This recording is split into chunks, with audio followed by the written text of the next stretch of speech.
Hello, I'm Renee Porter, the administrator with Dooley Center. And Willette Sinclair, nursing administrator here.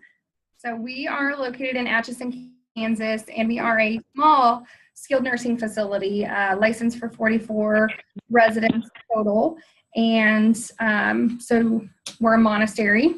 So we're 95% nuns and 5% outside admissions, but they are all female and they are all relatives of our nuns. So that's kind of a little bit about Dooley Center. And we'll jump right into the programs that we kind of have going on career development for our staff. We have a wide range of different things going that we do. And it's kind of still a work in progress and still developing every day on different things. So our first thing that we do is a skills enhancement program. And it's just like an incentive for extra training. So if you're a CMA, you get 50 cents per hour more activities or social service credentials. Even if you're on the floor and you're working, you still get an additional 15 cents per hour for being certified in those programs. Restorative aid gets an additional 10 cents per hour. And then, of course, LPNs who bridge from LPN to RN are eligible for a raise. And we have quite a few that do that through Highland Community College up here. And then we also have the Benedictine Nursing Program at Benedictine College. And we are affiliated because we're the Benedictine Sisters. We have IV certification for all of our nurses. Everyone in our staff is IV certified, and that's an additional 50 cents per hour for our nurses. And then if they attend a special program like dementia, end-of-life care, pain management, any of those types of programs, they get paid a $50 bonus and mileage and their hourly wage for attending the course. We just like to have them trained in every particular program that could possibly be offered. So we have a wide range of training across all of our staff, not specific to just CNAs or just nurses. So that's a little bit about our Employee Skills Enhancement Program that we offer, and that's just kind of a small portion of it. Next, I'm going to talk about that. We have a CNA mentor program where the aide who mentors the newly hired staff are qualified to be qualified, they have to be an employee for a year, has completed an in-house training on mentorship and leadership and team building, has had no disciplinary action within the past 12 months. The benefits, if a new employee stays, 6 months is a $50 bonus and 1 year a $100 bonus. And we kind of set this program up just to teach people how to kind of become a leader. That first basic step of having someone follow you and be a good role model and exhibit the kind of actions and I hate to use the word behavior, but actions that we would like to see as an employee and be that role model. And that's kind of the basic first step of what we do for leadership. We also offer a little bit of a goal setting and job shadowing opportunity. So our employees can meet with us, any of them. And we do have, I think, currently 6 going to school. So we work around their schedule for school because we believe in career development and enhancement, and all of those 6 are going into healthcare, nursing, right? And so we work around that and we help them kind of figure out what they want to do. So if an employee already knows what they want to do, they can meet with us saying, hey, I don't really know how to do my finances and go to school and work part-time. Can you help me set up a budget? Can you help me set up where my goals should be? I want to attain this in 5 years, or I want to attain this in 2 years. I'm a single mom, help me do that. So we offer that opportunity to kind of just sit down. How are we going to budget this? What do you need for your life? What do you need for your child? We do have a lot of single mothers. And how are we going to get you to where you want to be? So we set out a plan for them, help them set their goals, and we meet with them and make sure they're kind of on track. And even the employees who haven't asked us, we'll meet with them. Like we pulled an employee in last week and we're like, hey, how's school going? Are you feeling stressed at work? Are you feeling stressed in school or at home? Is there something we can do for you? And just talk to them and touch base. Let them know we're in support of their school. We support their decision to further their education and become better in the field that they want to do. Another piece of that is that we offer a job shadowing opportunity. So if they come to us and they're like, I think I want to be an EMT. I don't really want to be a nurse, but I like that emergency. Like I like being on the ambulance, and I think that's what I want to do. So we'll go to our local EMT department down the road, or whatever they might want to do, physical therapy or different facets of healthcare or otherwise, and we'll help them get a job shadowing opportunity. We'll facilitate that, set that up for them, and they do that on their scheduled day off. Amazing for them. Okay.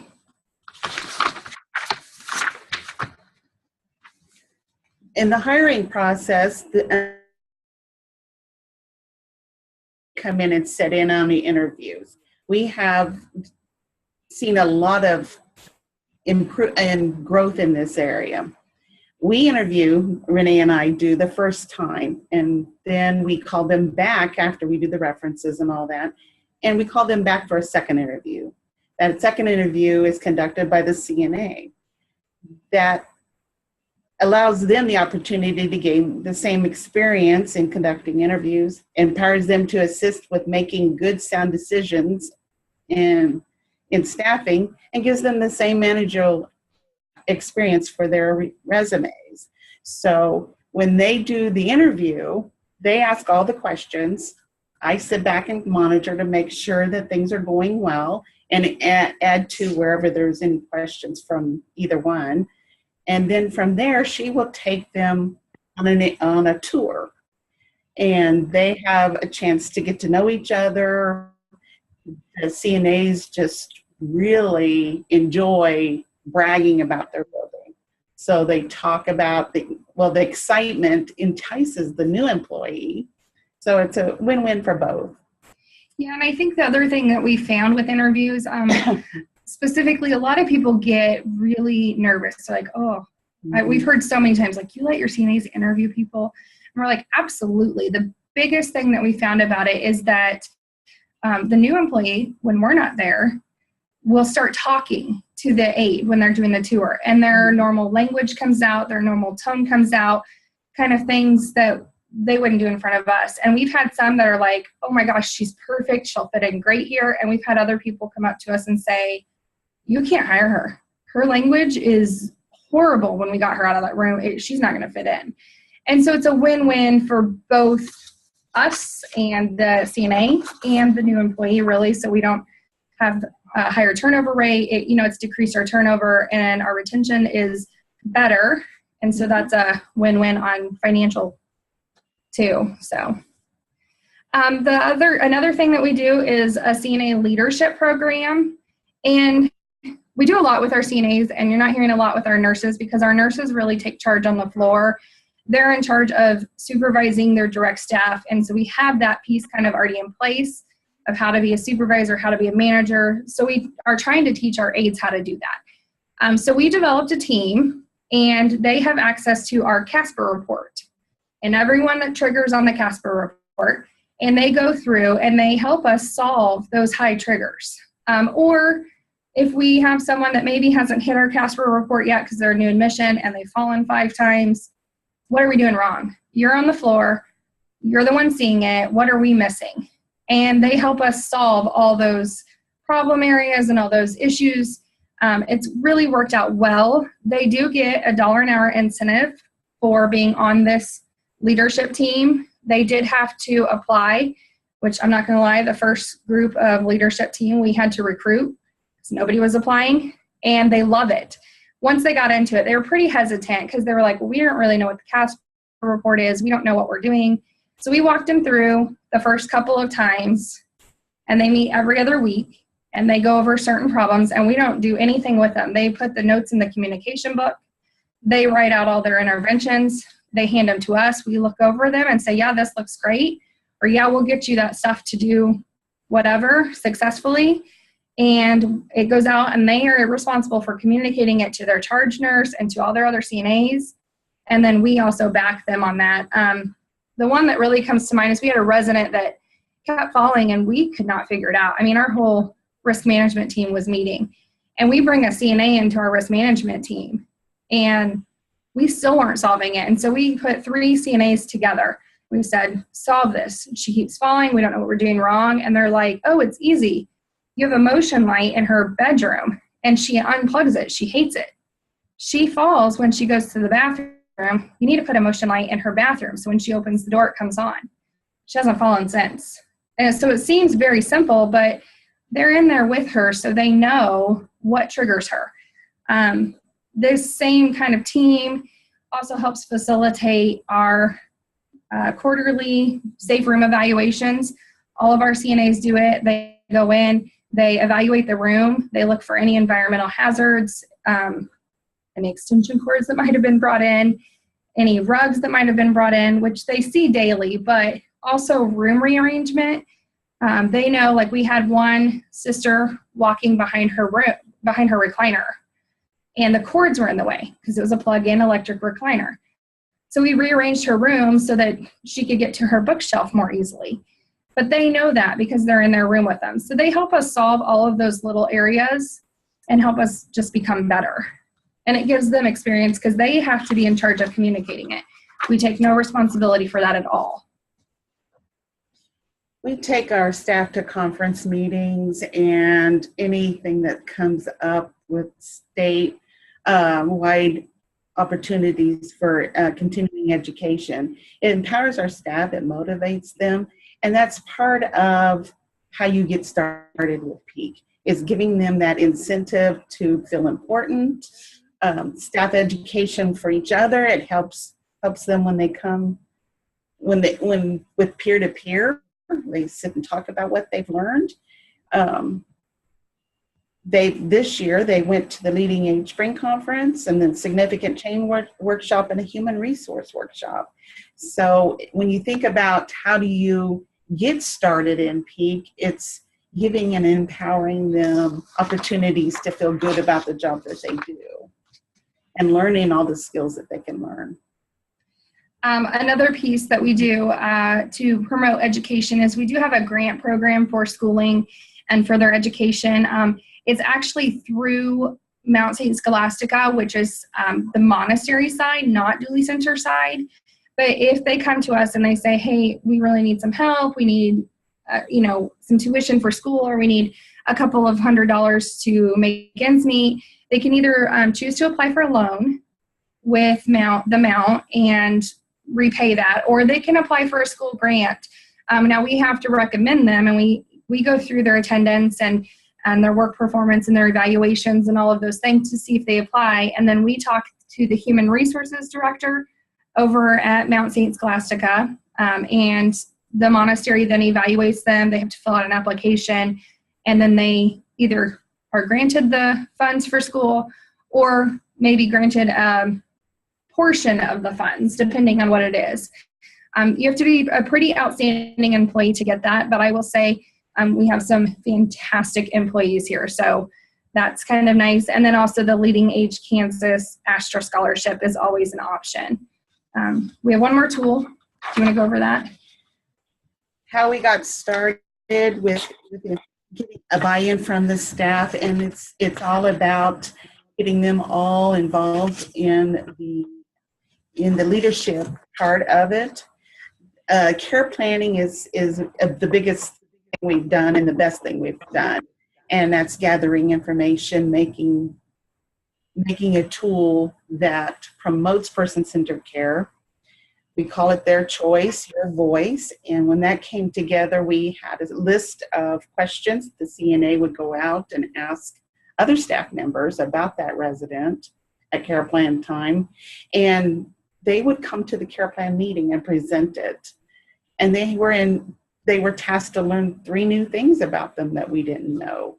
So when you empower them to speak in front of a group and bring that information and feel important, and we've made them feel important, that they are the one that's getting the care.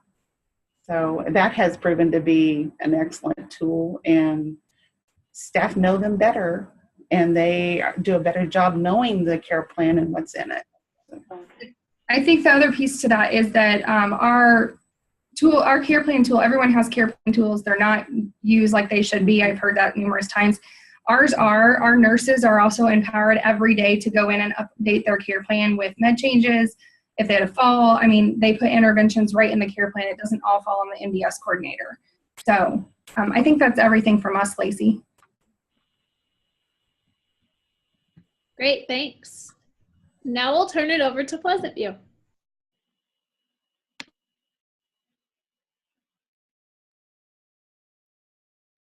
Wonderful job. Oh, I am muted.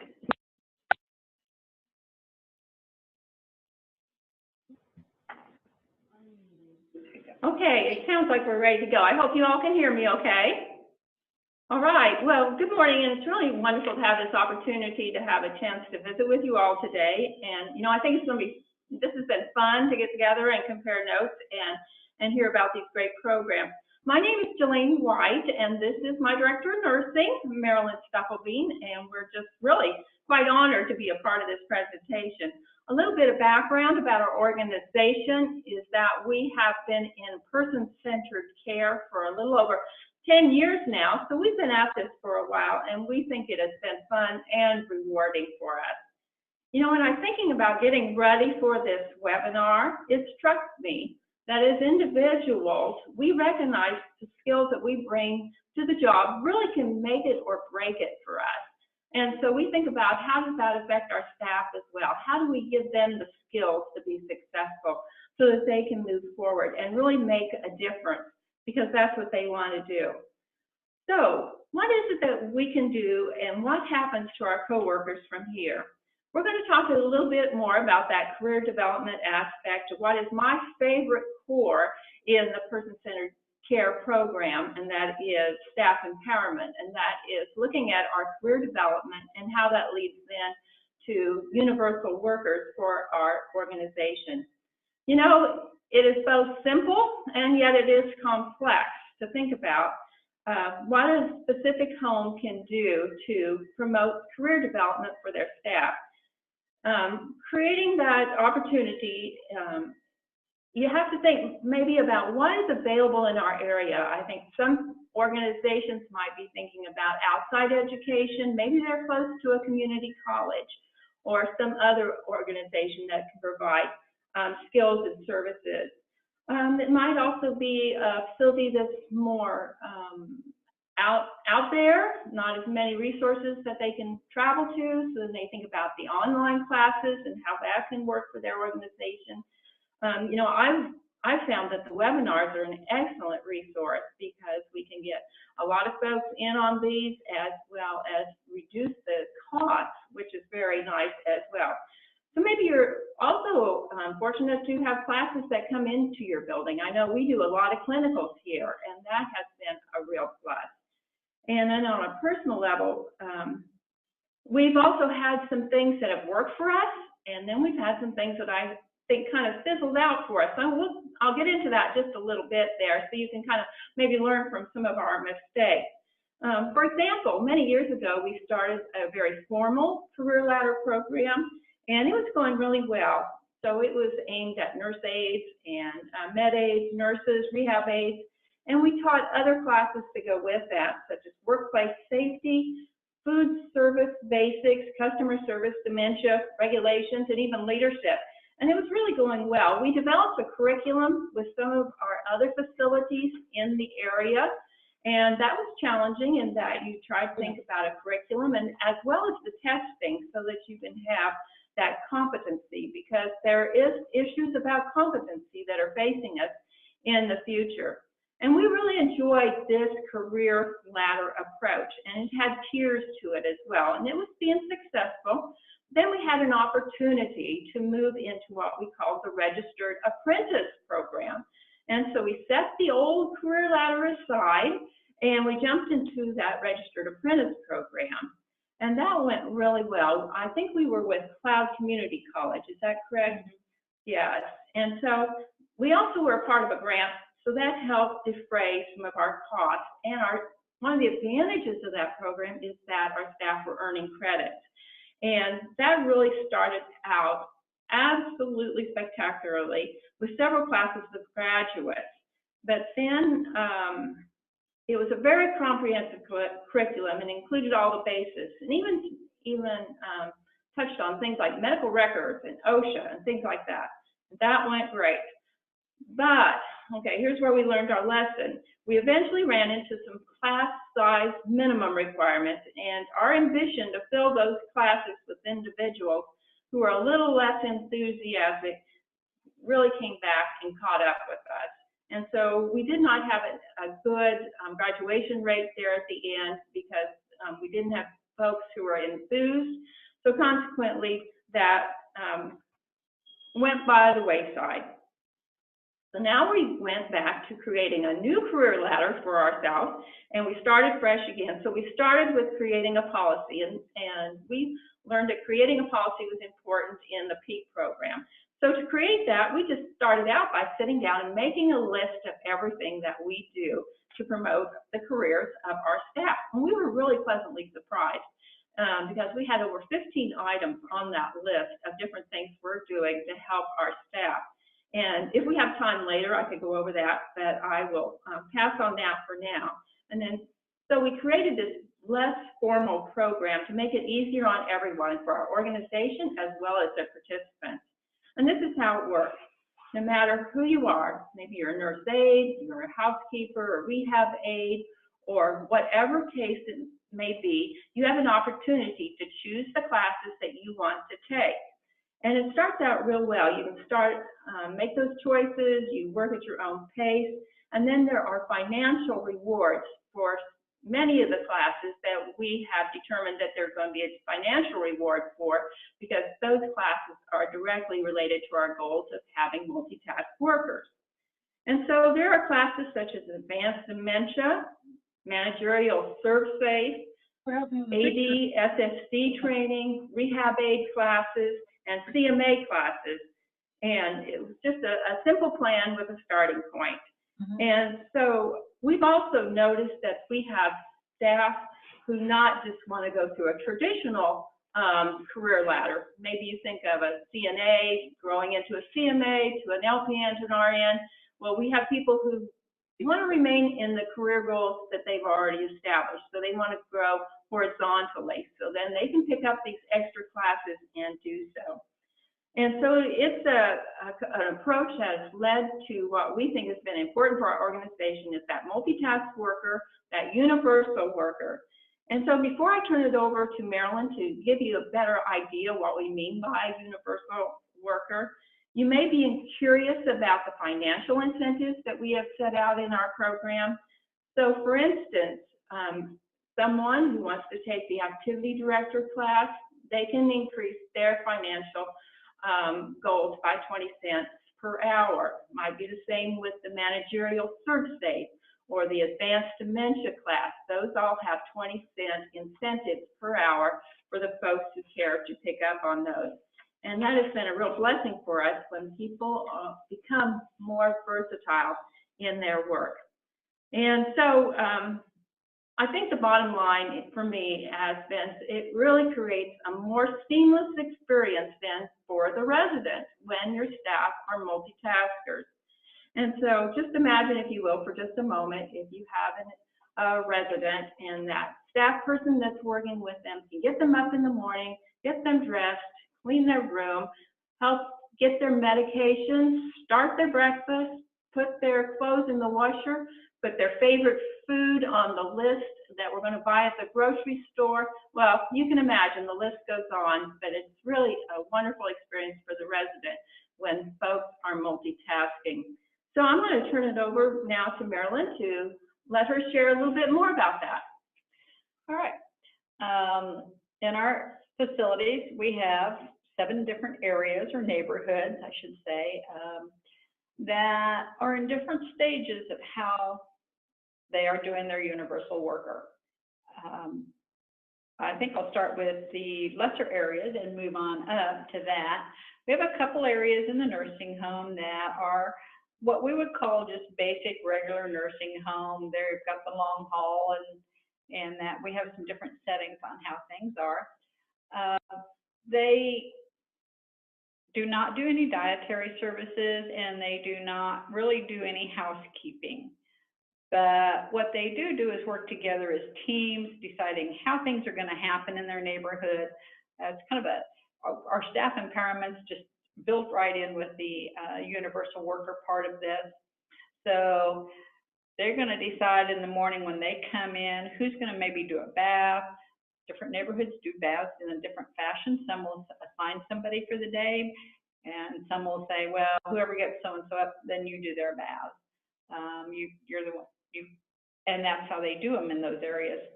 So each place is different, and they find out what works for them as a team. Then if we move on up to some of the areas that are doing more universal worker, the Heritage does a little bit of the cooking. All of the neighborhoods do breakfast made to order. So like in Heritage Inn, where they may not be serving the rest of the meals and cooking the meals, they all do breakfast made to order in that neighborhood. The couple upstairs neighborhoods that don't have kitchens, they go to the dining room for their breakfast made to order whenever they wake up. Plaza, they are closer to the full universal worker. They make breakfast to order, and then on Thursday nights and on Sunday evenings, they cook the meal themselves, do a home cooked meal of whatever the residents chose.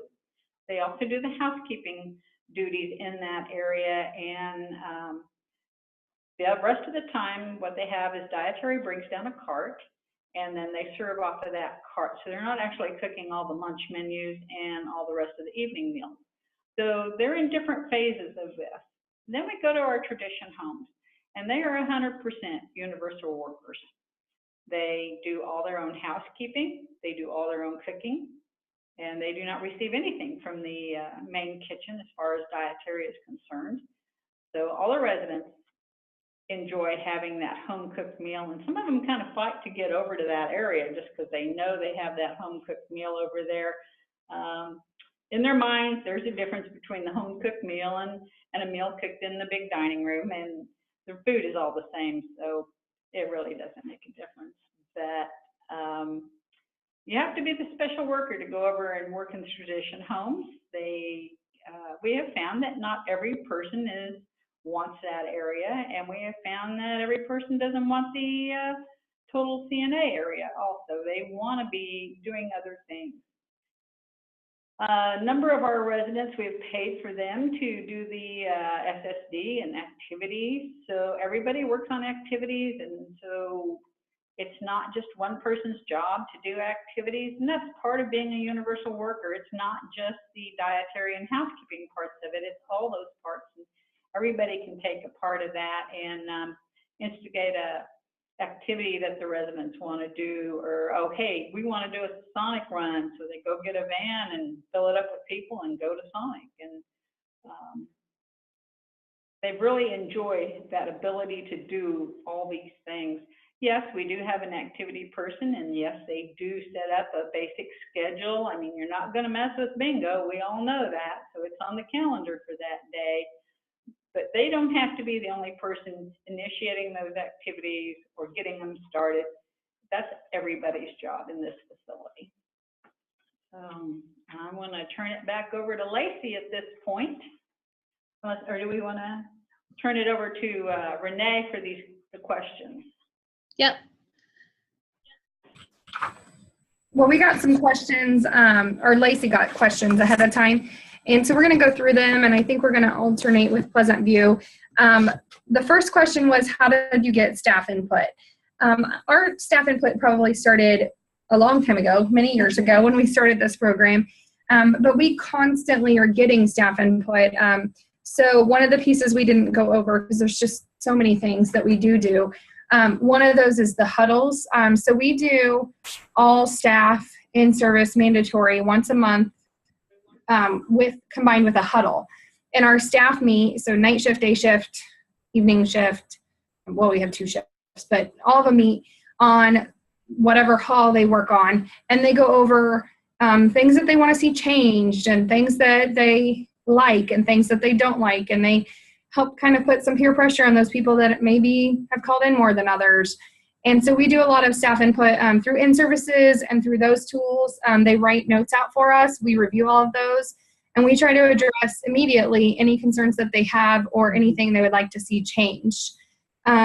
We also have the open door policy, and our staff are very comfortable coming in and saying, hey, I think I need a raise, or, that's the most common. But, we really think that sister so-and-so needs X, Y, and Z. How can we make this happen?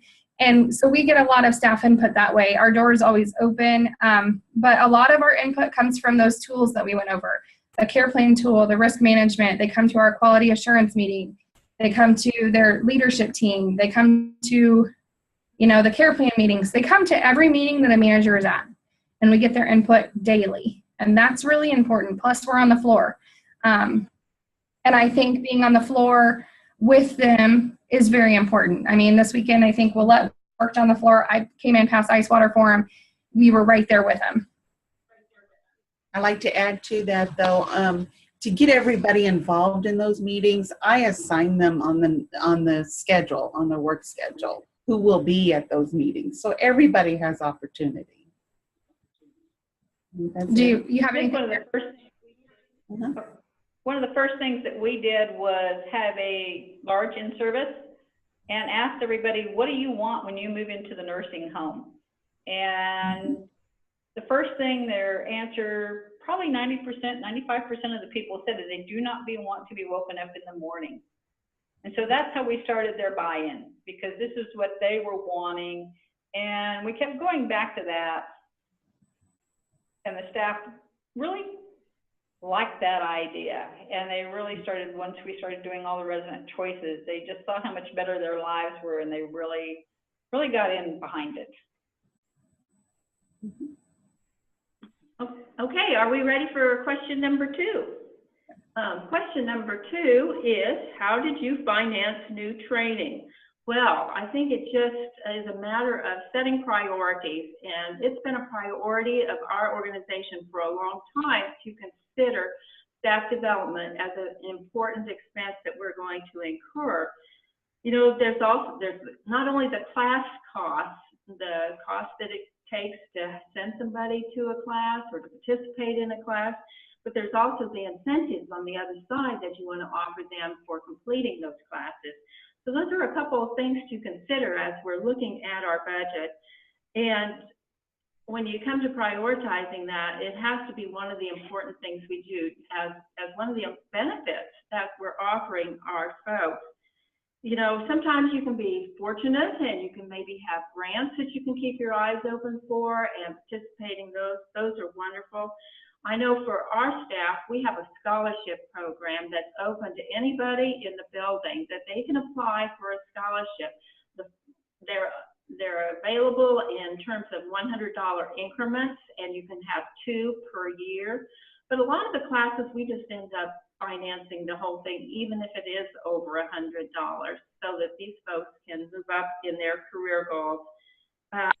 Some other things, the webinars, like I mentioned before, can save us a lot of money when we can cancel out some of those travel costs and things like that. The things that we really enjoy and find beneficial is when we just take a road trip and go visit our neighbors and see what they're doing to enhance career development as well. So those are a few of the things that really have been wonderful for our staff and motivating to them to think about their career development. Yeah, I think we're along the same lines. We budget a pretty generous amount of money for training. It's a priority for us to keep our staff motivated. We have to keep them educated. And so we would rather find other areas that we as administrative staff go to one less training per year so that we can send our direct care staff trainings, or we just find ways to make it work. And then we also kind of piggybacking off of you, we do have the clinical students come into our building as well. And that proves to be a pretty neat motivator. And we've had other homes come into our building, and we have our staff do training with the other homes about what they do, and that motivates them and wants them, like they start looking, okay, well, I researched this or I found this.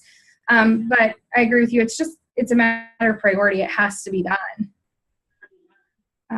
Okay, number 3, where did you find your trainings? I think we kind of hit on that, or Pleasant View did. Webinars, the associations, Leading Age, Kansas Healthcare, CASE, all of those associations, we look online for those. We are partnered with KU, or we just finished the partnership, but we did trainings through KU in our building, and we were one of their sites. So we'd have people from the outside coming in to do trainings, and our staff would sit in on those trainings. They provided a very large TV, and they would kind of like this, they'd Skype in to the TV. And so that was one area. And then we just look online. There's a lot of online resources as well.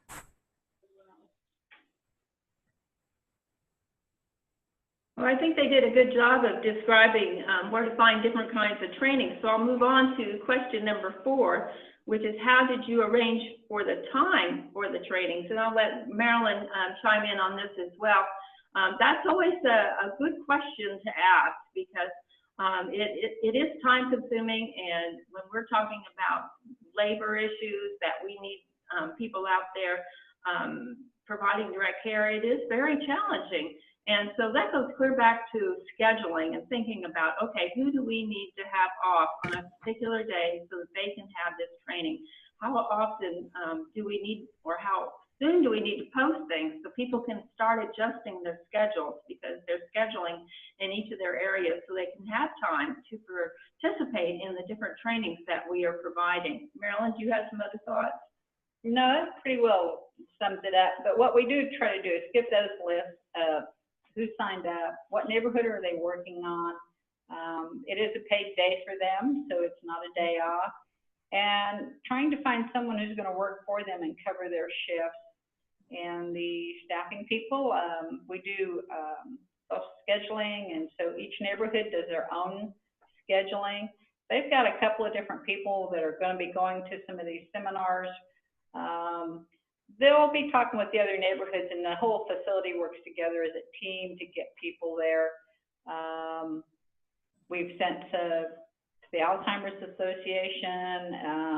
We just recently sent, how many people did we send? 10 or 15 to a training down in Wichita that everybody was really excited about. So it took a lot of working to get that schedule filled, but we have to work together as a team to do that. That's kind of the same for us here at Dooley Center.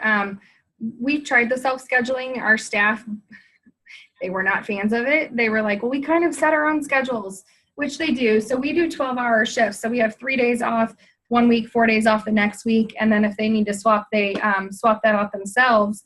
But generally, we can arrange it to where they could go to a training, on their day off, or sometimes it falls on their day, but they can swap with someone. And so we do the same thing.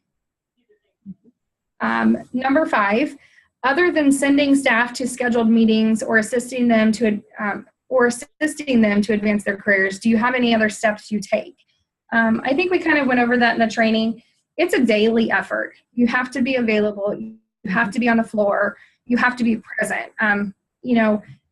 We all know we have a job to do behind our desk, but our staff don't always see it that way. They want to see us on the floor with them. And so we try to do that. In our building, it's a daily effort to make sure that administrative staff are out there with the direct care staff. And then just making sure that we touch base with them daily. Are they coming to our meetings? Are they participating? Are we taking their input and valuing it? We read the communication book. Is there something in there that they've written to each other that we need to address because it's a consistent problem? We do a lot of just daily contact, daily touching base, letting them know that we truly value who they are. And I think our big thing is when we do receive awards, it's not our award. We didn't earn it. We as administrative staff didn't earn it. And yes, it takes a leader, but ultimately you can't function without your direct care staff. And I am a firm believer that it's from the bottom up, not the top down. If we didn't have our direct care staff, we couldn't function, but they can function if I'm not in the building or if Follett's not in the building. But if no CNAs show up, we can't function. So we make sure that they know they're valued to that point. We need you. You're the most important person in this building, is the CNAs and the LPNs and the RNs. That was very good. I might just share with you at this point some of the things that we discovered that we were doing for our staff once we sat down and put together a list of all our career development ideas and what we do to support the educational and skill development of our folks. I'm just going to read through that. We provide certified nurse aid classes, certified medication aid classes, online classes, employee scholarships, nursing scholarships, high school graduate scholarships, registered apprentice program support, online learning academy, GERDI training, CertSafe training, association of sponsored events, in-house and out-of-facility dementia care training, in-house and out-of-facility leadership training, participating in mentoring events, and person-directed care training. And so that was a list we started with, and I think the list probably can get a lot longer if we put our minds to thinking about this a little more. I think one of the pieces I'd like to add as well is one of the questions when we did this training for, was it the CASE conference, was how do you keep your staff motivated? You know, you get them on board and everybody's going to go gung-ho with it. How do you keep them motivated? And I think our answer was they motivate themselves. Our staff really do have a lot of the power. And independent, our leadership group did this. They said, hey, can we take over in-service? And we're like, well, what are you going to do? They said, we want to talk about a project that we think will help everyone. And we're like, okay, sit down, tell us about it. So they said, we want to give out note cards and we want everyone to meet with the sisters and the other residents, the non-residents, and we want them to come up with stuff that we don't know about them. And we're going to make a book of history because when they get dementia, we have one that can't speak. We don't know. You know, we didn't know that she taught at night. We had to do a lot of research to learn that she taught at night, and that's why she's up all night. So, you know, like for us, it's pretty interesting. Our sisters have birth names and then baptismal names, and some of them go by birth names. Some of them go by baptismal names, and this whole book tells everything. How many brothers and sisters they had when they joined the monastery, what they did for their career, what their favorite part of their life was, where they were born. It's basically like a walking social history, but it's in a biography format. Our residents love to participate in this, and our staff took so much pride in doing it, and they keep it up to date. Again, we do nothing with this book. They take out the discharges, they add the new admits, and it's all them. They're so self-motivated because they're proud of the work they're producing. You know, I think I'd like to piggyback on that a little bit. You know, I was thinking as you were talking, that was a similar adventure we took when it came to music and memory. We posted a sign and asked people if they were interested in going to see the Alive Inside when it first debuted at one of the theaters near here. And we had 16 people sign up, and we loaded up vans, and we went, and everyone's heart was touched by what we learned there. And it led to our certified music and memory program that many of our staff have been involved in helping their residents create their personal playlists. So it's just really interesting to see how when staff are motivated that they come up with these things that they want to accomplish for our residents, and it's really beautiful. Great. Thank you guys so much. So at this time, we will take questions from you. So if you have more questions that you'd like to ask these two, just chat them into me and I'll relay them to the ladies. One thing that was asked already was, can we get a copy of the Career Ladder policy? I think they were specifically talking about Pleasant View because you mentioned a policy, but I also know Dooley Center has some resources too. So what are your thoughts there? We'll be glad to We are glad to share. Go ahead, Pleasant View. Well, I was just going to say we're glad to share anything that we have. So if we can get an email address or something, just go ahead and let us know. We can send something out. Okay, so if you're interested in the policy, my recommendation would be to email us at ksucoa@gmail.com, and we can act as the intermediary to send out that information to you. So we'll get copies from Jelaine and Marilyn and Renee and Willette. And I think We'll send you I think I sent you a pretty big email already, but I'll send you the care plan tool as well. Okay, great. I got the one that you sent me, so. Good. So far, we don't have any other questions yet, but we'll give it a little bit of time.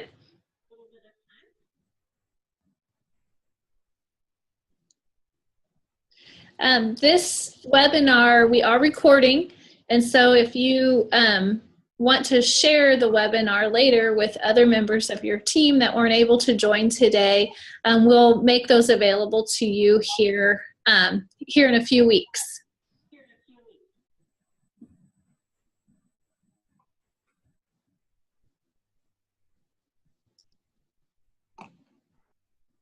You must have did a really good job in answering everybody's questions. It's a pretty big program. It's a lot to undertake, and so I would say my advice would be take it one step at a time. Don't try to jump into everything at one time, because it's not a very successful program if you start too many things. Start small and then branch. And a lot of this stuff that you guys talked about today piggybacks on that decision-making staff work core area. A lot of that really ties together nicely.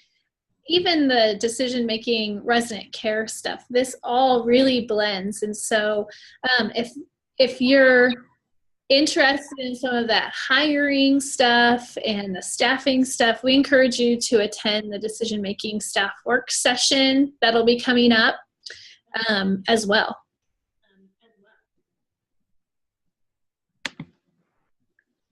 Yeah, another thing I'd like to remind everybody about is to review the core considerations for this core area.